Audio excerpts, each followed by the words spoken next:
অনেক দিন পরে আজকে আমার এক পুরনো বন্ধুর সাথে দেখা। সে এখন এক সরকারি স্কুলের ইংলিশের শিক্ষক। অনেকদিন পরে দেখা হওয়ার পরে, আলাপচারিতার পরে আমি তাকে জিজ্ঞেস করলুম, তো ছেলে এখন কোন ক্লাসে পড়ছে? সে উত্তর দিল, ক্লাস 6-এ। আমি বললাম, কোন স্কুলে পড়ছে? সে উত্তর দিল, সেন্ট স্টিফেনসনে।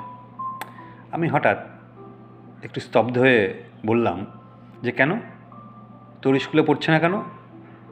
তুই তো একটা ভালো স্কুলের শিক্ষক, সরকারি স্কুলের শিক্ষক। তো বললো, জানিসই তো সরকারি স্কুলে সেরকম পড়াশোনা হয় না, তাই আমি তাকে নামকরা ইংলিশ মিডিয়ামে ভর্তি করেছি। আমি অবাক হয়ে গেলাম।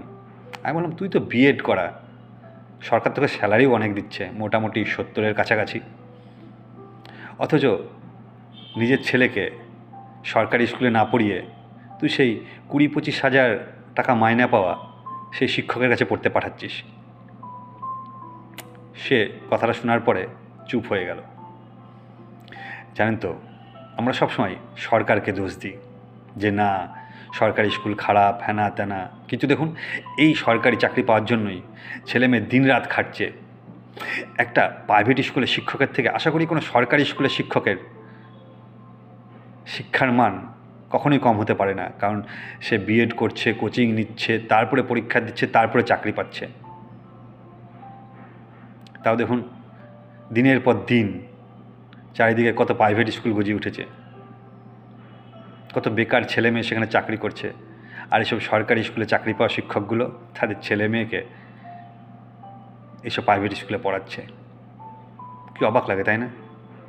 এটা প্রাইভেট স্কুলের শিক্ষকের থেকে সেই সরকারি স্কুলের শিক্ষক অনেক দিক থেকে ট্রেনিং প্রাপ্ত, শুধু শিক্ষার ক্ষেত্রে নয়, অর্থনৈতিক দিক থেকে অনেক উন্নত।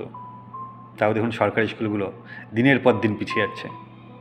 আমরা হয়তো সরকারকে অনেক দোষারোপ করি, সরকার আসবে যাবে, কিন্তু জানেন তো, আমাদের একটু মানসিকতা পাল্টানো উচিত। সরকারি স্কুলে পড়লেই যে ছেলে মেয়ে পড়াশোনা হবে না, সেটা কিন্তু নয়। যে শিক্ষক দেখুন আজকে শিক্ষকতা করছে, সেও কিন্তু একসময় সরকারি স্কুলে পড়েছে। অনেক ডাক্তার পাবেন, ইঞ্জিনিয়ারিং পাবেন, তারাও দেখবেন সরকারি স্কুল থেকেই পাশ করে আজকে ডাক্তার ইঞ্জিনিয়ার হয়েছেন। কিন্তু দিনের পর দিন একটু ভেবে দেখবেন, আমরা এই সিস্টেমটাকে চেঞ্জ করছি। এত আমরা বাণিজ্যিক হয়ে যাচ্ছি না, মানে দিনের পর দিন আমরা প্রাইভেট সংস্থাগুলোকে এইভাবে উঠিয়ে চলেছি। অদ্ভুত, তাই না? 70,000 টাকা মাইনা পাওয়া একটি ছেলে তার বাচ্চাকে 20-25 হাজার টাকা মাইনা পাওয়া একটি মানুষের কাছে পড়তে পাঠাচ্ছে। সে পাঠাতেই পারে, কিন্তু নিজেদের উপরে সে বিশ্বাস নেই, কিছু বললেই সরকারের দোষ। অদ্ভুত।